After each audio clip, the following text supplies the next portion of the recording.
We've all been there. You get a team together, and on paper, they are absolute all-stars, the best of the best. And yet, nothing. It just doesn't click. The results are kind of meh, the energy is low, and honestly, everyone's just frustrated. So what is the secret sauce? What's that magic ingredient that turns a bunch of smart people into a team that's actually, high-performing? All right, let's get into it, because the answer is probably not what you think. This quote, man, it just nails the problem, right? It's from a director, let's call him Peter, who handpicked this incredible team. Every single person was super skilled, a hard worker, unstoppable you'd think. But in reality, meetings were just tense. Nobody really collaborated. The smallest disagreement would just suck up all the time and energy in the room. He had a room full of soloists, but what he needed, desperately, was an orchestra. And let's be real, Peter's story isn't some rare exception.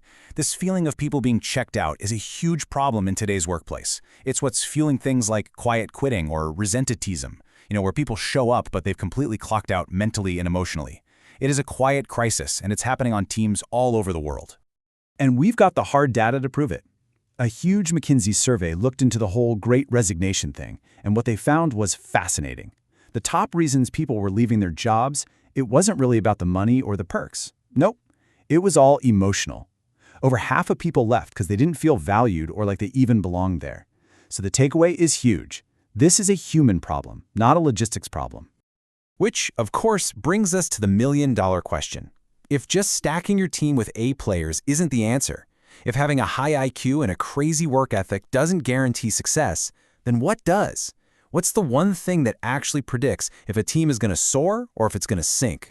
Forever, we thought the answer was the stuff on the left. Individual traits like IQ, raw talent, skills. But here's the kicker. Some really groundbreaking research, including a massive study by Google, found that actually none of those things were good predictors of a team's success. The real secret, the thing that actually matters, it's the quality of interactions between the people on the team. It's not about who is on the team, it's about how the team works together. And this idea, this focus on the quality of interactions, leads us straight to this concept called team emotional intelligence. Now, this is not about how emotionally intelligent each individual person is. Team EI is a property of the group. Think of it like a culture, right? It's built on a set of norms, these unwritten rules of engagement that create an environment where people feel safe, they feel seen, and they're motivated to really work together. It's like the invisible architecture of a truly great team. Okay, so Team EI gives us a roadmap. But where on earth do we start? Well, the journey from being a group of individual virtuosos to becoming a truly unified team, it all starts with one single powerful idea: building a sense of belonging. Before you can even think about high performance, you have to have psychological safety and trust. That's the foundation. So how do we actually build that foundation? Well, the first set of norms really boils down to 3 key steps. First, you have to take the time to truly understand your team members as actual people. Then, it's about actively showing that you care. Small, consistent things, like offering to help someone who's totally swamped. And finally, and this is a big one, it's about addressing unacceptable behavior, calling out comments or actions that undermine the team's safety, but doing it calmly and respectfully.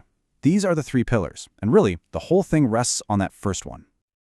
Out of all of this, the most powerful first step is just taking the time to understand your teammates as people.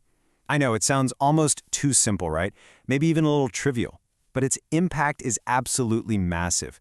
Let me tell you a quick story that just shows how powerful this one little thing can be.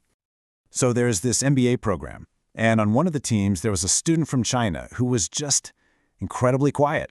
He barely said a word in meetings, and his teammates, they're busy, they're focused on getting the project done, so they started making assumptions. Maybe he's not interested, maybe he's not prepared, maybe he's just not a team player. Well, as part of an assignment, the team had to visit each other's homes, and when they got to this student's apartment, they were just floored. He had no furniture at all. There was literally nowhere for them to sit. And right away, the picture they had of his life started to look very, very different. And then he showed them pictures of his wife and his young child back in China.